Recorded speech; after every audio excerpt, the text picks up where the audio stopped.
saw the video. Sorry. Parfois, tout va bien dans ta vie. Et en un instant, tout va mal. Mais c'est possible que tout redevienne bien. Et mieux encore. Regarde ça.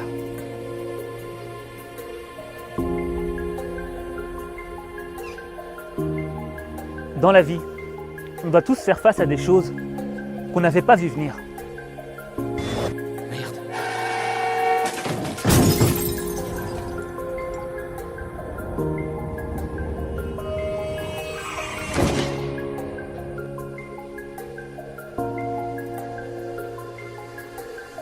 Je te parle du genre de choses qui arrivent le jour où il faut pas. He looks in pain. He's over the ball. Oh my goodness.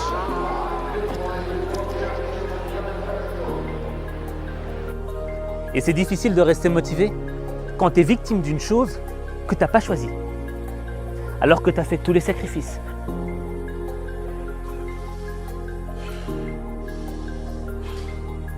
Tous les efforts.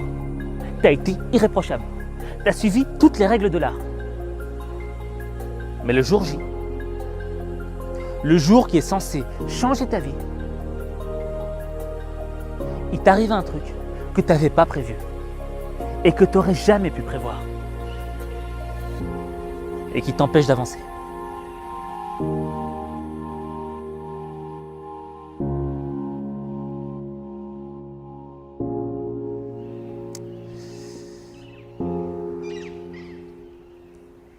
C'est ce qui est arrivé à Cristiano Ronaldo.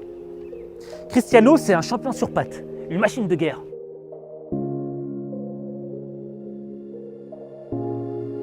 Il s'entraîne plus que les autres, il fait plus d'efforts que les autres, plus de sacrifices que les autres, que ce soit le jour ou la nuit.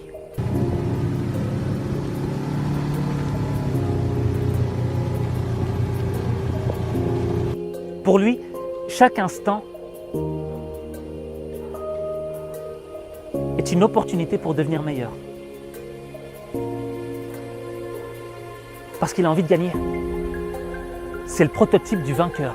Quand on avait entraînement à 10h, il était déjà à 8h30, il était déjà dans le gymnase, en train de faire des abdos, en train de faire des jambes. Bon, après, quand tu vas manger chez Cristiano, c'est pas la grande fête, hein, parce que tu manges, juste après, il te dit viens, on va faire de la natation, après, il te dit viens, on va dans le jardin, on va faire quelques jambes. Donc c'est une machine, c'est un winner pour moi.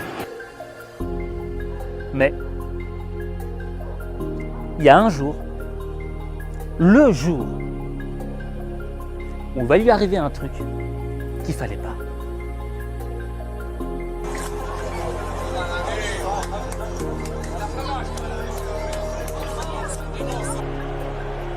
« 10 juillet 2016, finale de l'Euro. Le Portugal affronte la France. La France est favorite, elle joue à domicile. Sans la victoire. On ne part pas d'ici sans la victoire. Je ne bouge pas le stade sans la victoire, les gars. C'est mort. Mais le Portugal a une revanche à prendre. Parce qu'en 2004, ils ont perdu la finale face à la Grèce. Компьютере остается до конца уже добавленного времени. Фантастика! Греция чемпион одним ударом. Сборная Греции создаст невероятный. Donc, Cristiano a l'occasion de faire oublier cette terrible défaite.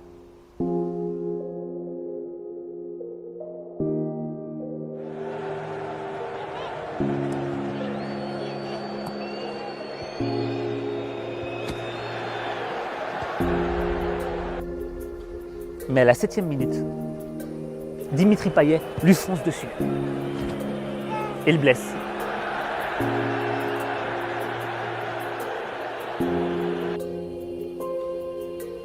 Malgré le choc,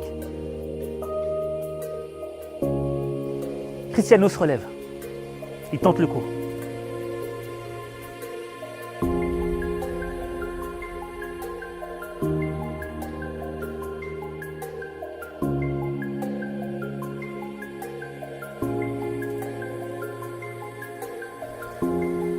à un moment du match, il sent que ça ne va pas le faire.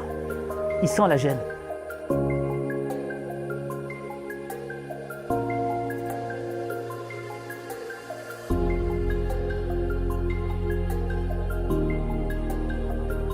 Alors on lui met un bandage. Tu vois, malgré le fait qu'il ressente une blessure, il veut quand même continuer. Il veut quand même essayer. Mais à la 23e minute,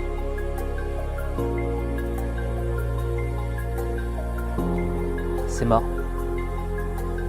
Il sait qu'il ne peut plus continuer. Alors il se pose sur le sol et il se prépare à rendre son brassard.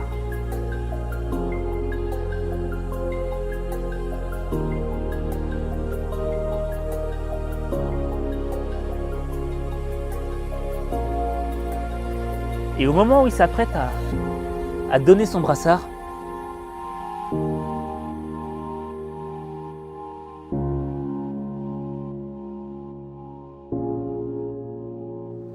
il craque.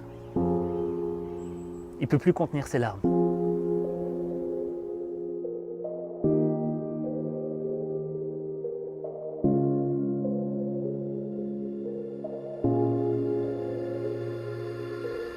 Si toi tu viens avec un regard rationnel, tu aurais envie de lui dire « Mais Cristiano, pourquoi tu pleures? T'es multimillionnaire, t'as gagné X ballons d'or, t'as gagné tant de titres de champion. T'as pas besoin de te plaindre. » Mais ça, c'est le regard en surface. Si tu regardes les choses en profondeur, tu comprendras que tous ces sacrifices, tous ces efforts ne servent pas juste à être le meilleur. Il y a une raison bien plus profonde que ça, bien plus complexe. Donc, on rentrait à la maison à midi et il restait avec moi jusqu'à 18h. Et vers 16h là, c'est sa maman qui le rappelait. Mais il faut que tu viennes manger, mais rentre. Mais rentre, il faut que tu viennes parce qu'il faut que tu viennes chercher, je sais pas où ton père il est. Et je le ramène, je le dépose. Il me dit, Rick, attends. Il va dans la maison et sa mère lui dit, mais ton père il est sorti, il sait pas où il est parti. Bon, lui et moi on sort. On commence à marcher, on cherche dans le quartier où son père était et tout. Après, on trouve son papa assis quelque part et tout. Et lui, il commence à parler avec son papa. Vous savez, quand les Portugais ils parlent, ils discutent, tu crois qu'ils vont se battre. Ouais. Parce qu'ils parlent vite et puis avec les mains, tout ça. Et son papa parlait, lui aussi, il parlait. Son papa parlait, lui parlait. Et il prend son papa, il dit à son père de monter dans la voiture. On monte dans la voiture, il me dit, Eric, allons, on va jusqu'à la maison. Il fait sortir son papa de la voiture. Et le lendemain, il me dit, Eric, tu sais, il faut que je réussisse pour mon père. Il faut que je réussisse pour mon père. Bon, après quelques temps, son papa était décédé. Il avait perdu son papa et ça l'a vraiment transformé. C'est quelqu'un de très, très touchant. Il devait réussir pour son père. Son père avait un problème d'addiction à l'alcool. Ce qui lui a provoqué une tumeur au foie. Et il en est mort à l'âge de 52 ans, en 2005.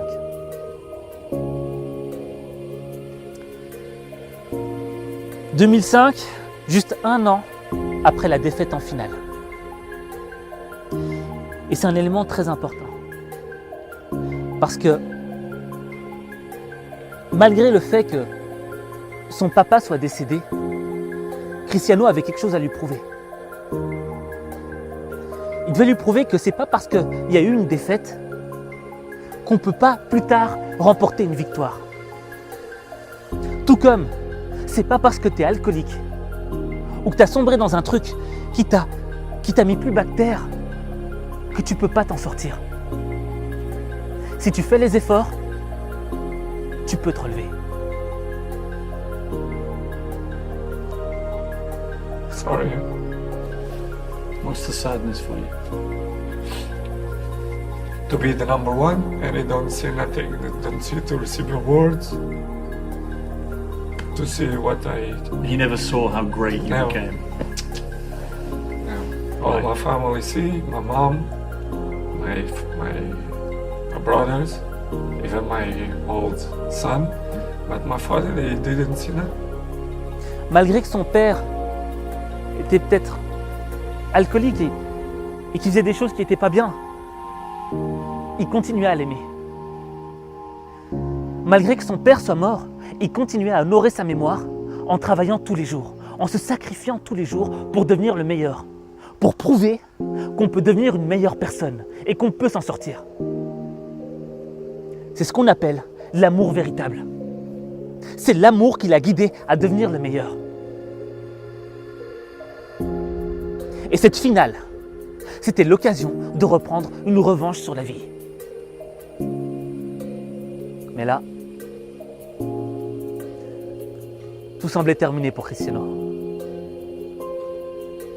T'avais juste envie de lui dire, mec, c'est bon, t'as essayé, maintenant arrête de rêver. Pose-toi sur le banc et regarde le match avec les autres. Mais non, pas à Cristiano. C'est pas parce que t'es blessé que t'as pas le droit de continuer de rêver. Ce qui compte, c'est ce que t'as là et là. La volonté et l'amour. Cristiano pouvait peut-être plus courir. Il pouvait peut-être plus marquer de but. Mais il pouvait apporter autre chose. La rage de vaincre. Il pouvait transmettre à ses coéquipiers l'envie de gagner. Et quand tu as cet état d'esprit qui brûle en toi, rien ne peut t'arrêter. On peut te couper les bras, les jambes, t'iras chercher la victoire avec les dents.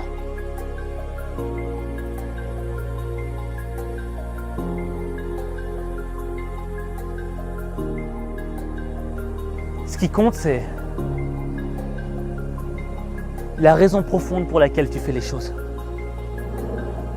Parce que parfois, ta raison peut être plus grande que ton épreuve. T'as entendu? Ta raison est plus grande que ton épreuve. Et là, tu vois Cristiano qui est en train de gesticuler sur le banc. Il se prend pour le coach. Il bouge dans tous les sens. Tu te dis, mais le mec, il est possédé ou quoi? Il est dingue. Non, il n'est pas dingue, Cristiano. Il est en train de transmettre son énergie positive. Il est en train de sortir tout ce qui lui reste à l'intérieur au service du collectif. Et là, tu t'arrêtes. Tu te poses. Et tu dégustes.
Le Portugal remporte la victoire.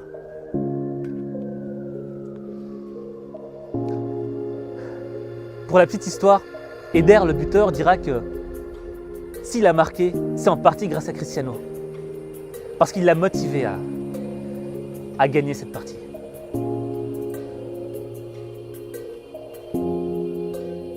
En conclusion, tu vois, tu peux pas prédire l'avenir.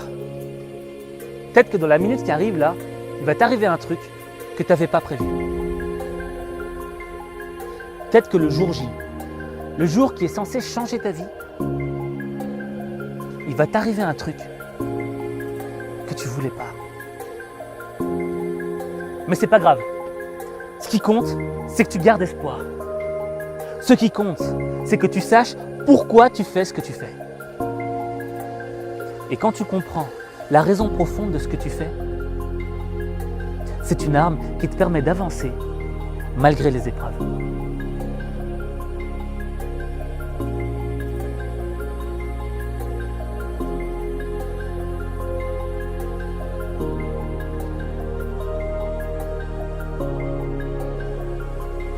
Mais trouver sa raison profonde, trouver son pourquoi, ça demande du travail. C'est une question banale, mais pourquoi je fais ce que je fais? Pour quelle raison? Mais la réponse est tellement complexe, parce qu'il faut chercher au fond de toi. Moi, ça m'a pris du temps de trouver mon pourquoi, de trouver ma raison. Mais je t'assure qu'une fois que tu le trouves, rien ne peut t'arrêter. J'expliquerai à mes conférences la méthode que j'ai appliquée pour trouver mon pourquoi, pour trouver ma raison profonde. Et peut-être que ça va te permettre de la trouver, ou peut-être pas. Tout ce que je peux te garantir, c'est que le jour où tu trouveras ta raison profonde, rien ne pourra t'arrêter. Et il est temps que tu la cherches. Parce qu'il y a une seule chose dont on est sûr dans la vie, c'est qu'un jour, on va mourir. Et quand tu sais que peut-être demain, tu pourrais partir, il est temps qu'aujourd'hui, tu prennes toutes les dispositions pour savoir pourquoi tu as envie d'accomplir tel rêve. Ce rêve qui est dans ta tête, dans ton cœur, il n'est pas arrivé par hasard. Il y a une raison. Et le jour où tu sais quelle est cette raison, rien ne t'arrête. On pourra te critiquer, j'avance. On pourra te dire t'es nul, j'avance. On pourra te dire laisse tomber, je continue d'avancer. Faut croire en toi, mec. Faut croire en toi. Alors défie tes rêves. Défie tes rêves. Parce qu'il n'y a que toi qui peux le faire. Il n'y a que toi.